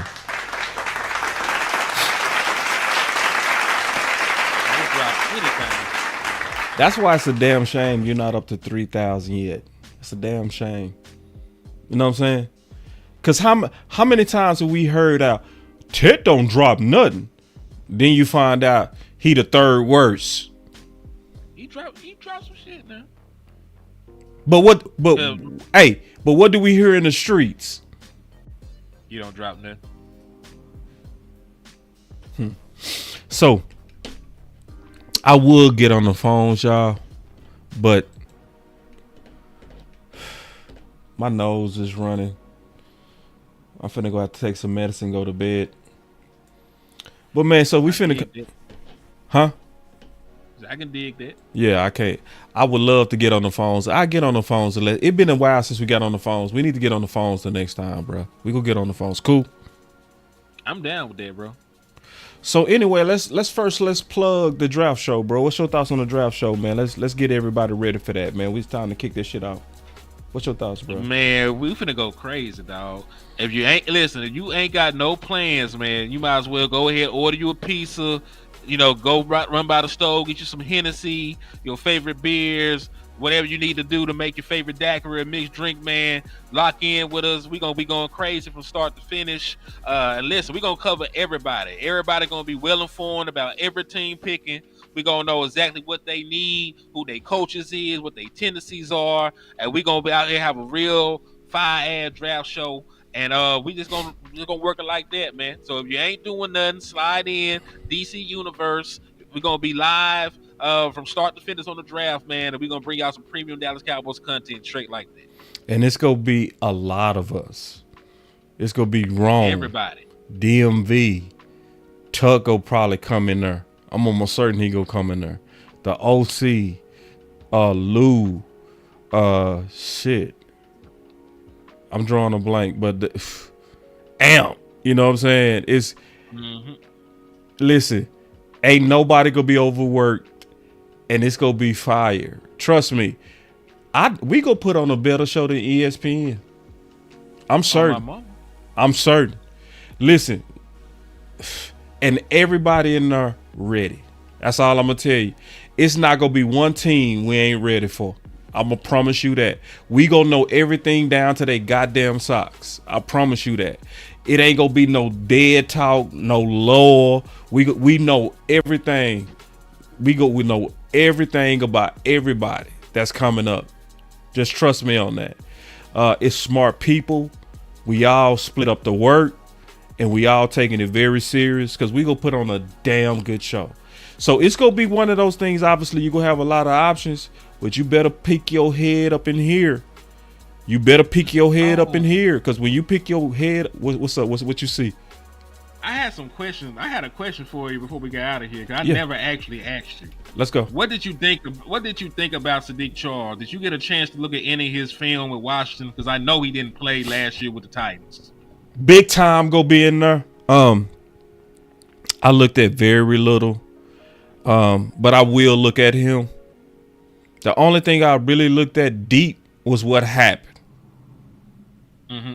So what did happen? So he was starting, declared the starter. He missed some practices, right? They punished him, and then he retired. Really? Yeah. Was he going through like a mental health crisis or something? Maybe. I don't know. But that's you out of left field. It's concerning, right? It's concerning. Now, Lou and I talked about it, and I think we was fair about it. I think we was very fair. So I think it's two options that people need to consider, right? Either he's entitled, mental health, or he retired out of righteousness. This is what I mean by that. And me and Luke gave an example. One time I was playing for the University of Houston, and I was running on the field, and a tight end coach was racist. And he called me boy.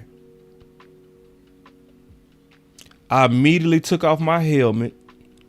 I looked him dead in his face. I said, "Did you ever in your motherfucking life call me boy?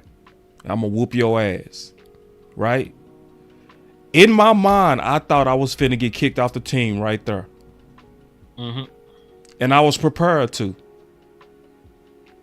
I was standing up for, you ain't gonna be racist on me like that, coach. And if I would have got kicked off, I would have got kicked off of righteousness. You know? Lou gave a story where somebody cussed out his mama. What? Yeah. A coach. See, people don't know how crazy these coaches can get sometimes, bro.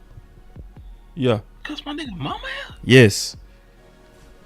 And he's still free? Right. He said he turned red, went crazy on him, man. He said he don't even remember what happened. He almost got kicked off the team. That's my nigga. You feel me, Lou? If you got to crash out, you got this something to crash out for, baby. He said he don't remember how he blacked out. That's my nigga. Right, so it's always, see, that's why we got to be careful. You know what I'm saying? Because the story can sound like he's entitled, right? The story can sound like he's mental. People got to also consider it could be, I retired out of righteousness. You know what I'm saying? And the Cowboys might have listened to the story if it was righteous and was like, we looked into it. Come on back. You know what I'm saying? Because, see, people never consider that sometimes these coaches be tripping. You know what I'm saying? They don't consider that. They always think it's the players. But if you, like, you call me boy based on how I was raised, nah. My dad was from Alabama. You ain't gonna call me boy. yeah. No. You ain't go treat me like I'm on a plantation because I'm on scholarship. No, sir. You go get your ass whooped, coach. You know what I mean? Straight up. And coach shut the fuck up, and I went to practice. You know what I'm saying? And that's what it was. So I just try to be careful when I try to, talk about what it could be. Because the first thing I thought, like you thought, is he mentally healthy? Right? That's the first thing I thought. But then we thought about other scenarios. So yeah, I try to be fair to people because I know mental health is real, especially with Dak Prescott as your quarterback. He talked about his episodes with mental health, how he lost his brother. So, I try to be thorough with stuff like that and understanding. Yeah. You know what I mean? Yeah. We know that's real.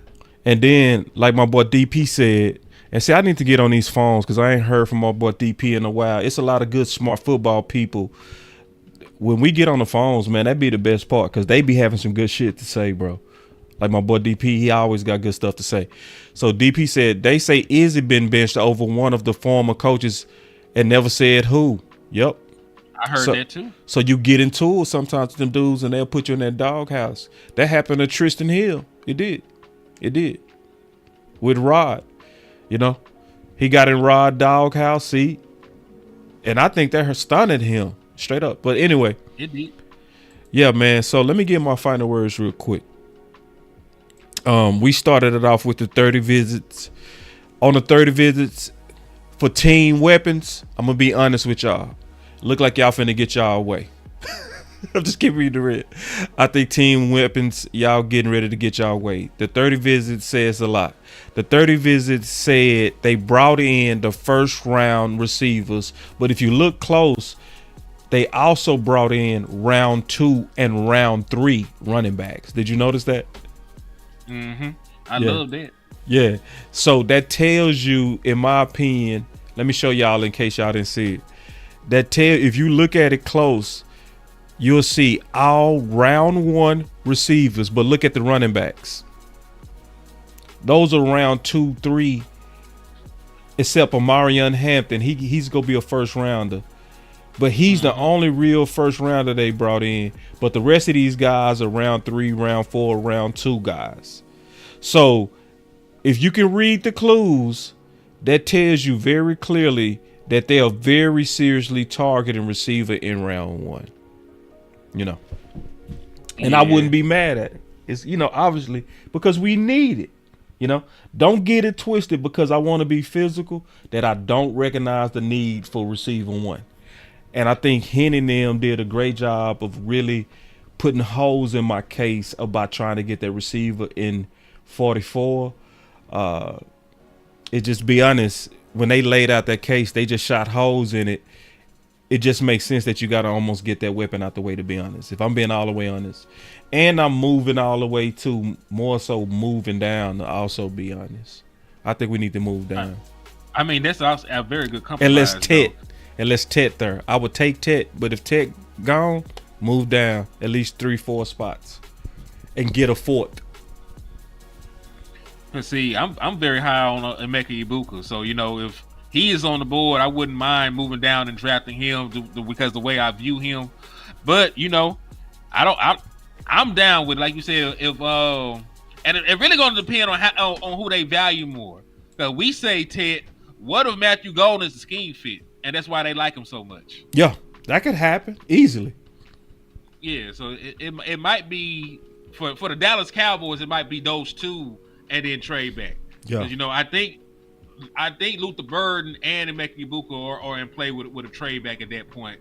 But like you said, I wouldn't get too cute and trade too damn far back. Right. If they're both on the board, right. I might only listen. If they both on the board, I might only trade back 2 damn spots to ensure that I can get one of the other. See, now you talking like me with Booker. See, ain't that some shit? You don't want to take no risk with your boy, but you want me to take a risk with my boy. Ain't that some boy? I swear this boy. This boy is evil. This boy is evil. More. But we also got to weigh, like you said, we were weighing consensuses and also weighing position value. They have dogged out this man RAS score for no reason. We got Mel Kiper. Mel Kiper just mocked this man to the damn Arizona Cardinals at 47. I don't know, you know, what people think about Mel Kiper in 2025 and shit. You know what I'm saying? I'm just saying a lot of the people are starting to view him as a second round player. They shouldn't, but you know, like that's what they doing. So I'm trying to be the bull that told his son, we're not just gonna walk down here and fuck one cow. We're gonna fuck them all. We're going to get them all. We're going to get Tech McMillan, and we're going to get Booker. Then we're going to spin back in the third to get a Dylan Sampson or a Damian Martinez. And you will be able to do whatever you want moving forward with this offense, man. Your offense will be fully solidified. You won't have to draft another wide receiver for a decade. Your offensive line will be secure for a decade. Your running game will be secure for the next 5 to 6 years. That's the dream scenario. We got to revisit the 2020. We're going to have to take advantage of people over analyzation of skill positions. We're going to have to take advantage of them not knowing how to draft. We're going to have to take advantage of that stuff, man. If you don't want Ted, you don't think he loves football, we'll see if he loves it up close and personal when he's in Dallas with a star on his helmet. You don't think Tyler Booker's athletic? That's fine. We'll find out how athletic he is when he bench pressing your defensive tackle 5 yards down the damn field. Perfect. So that's all I gotta say about that, though, man. We don't have to just do an either or. I'm trying to set it up the most logical way to get both, because I don't foresee Ted or them boys falling to the second. But if there's a better chance of Tyler Booker falling to the second, I might as well roll the dice, man. Hey, scared money don't make no money.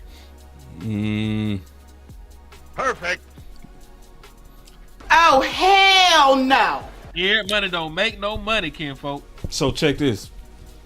The second thing on my final word is real debate.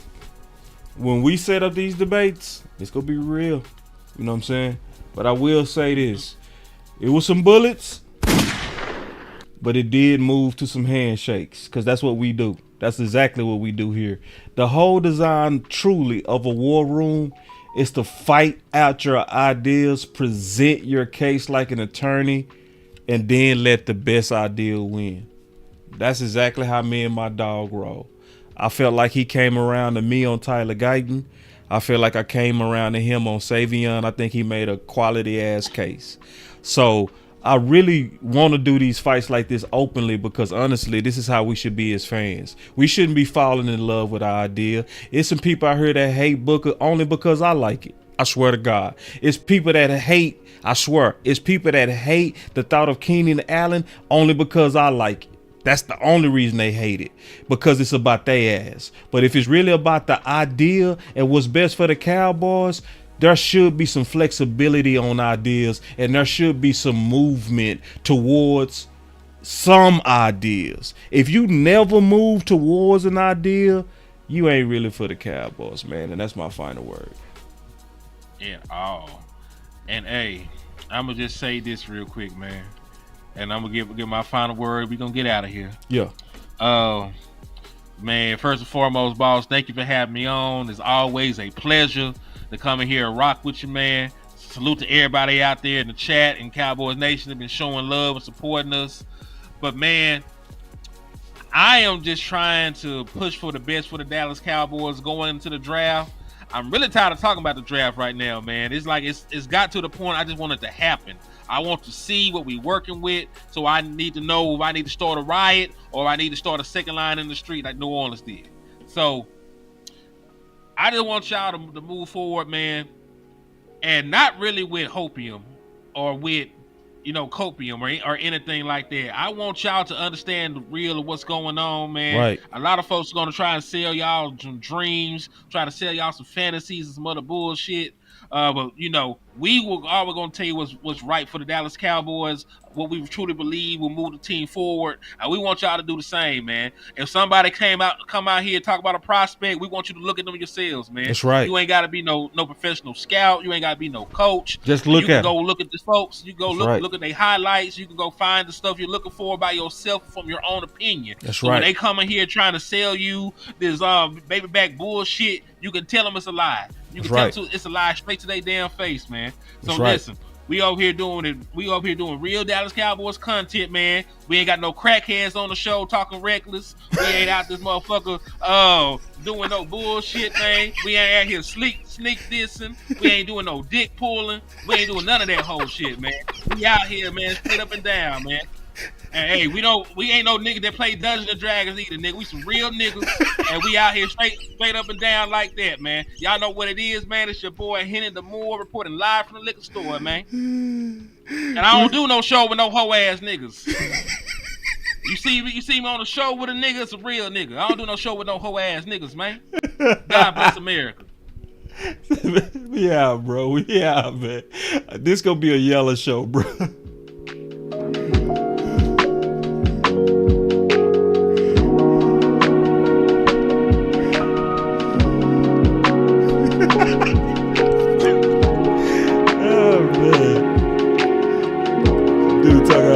Dungeons and Dragons. That's a goddamn shame. If you don't get your fat ass out of the box, that's right, man. Dead ass.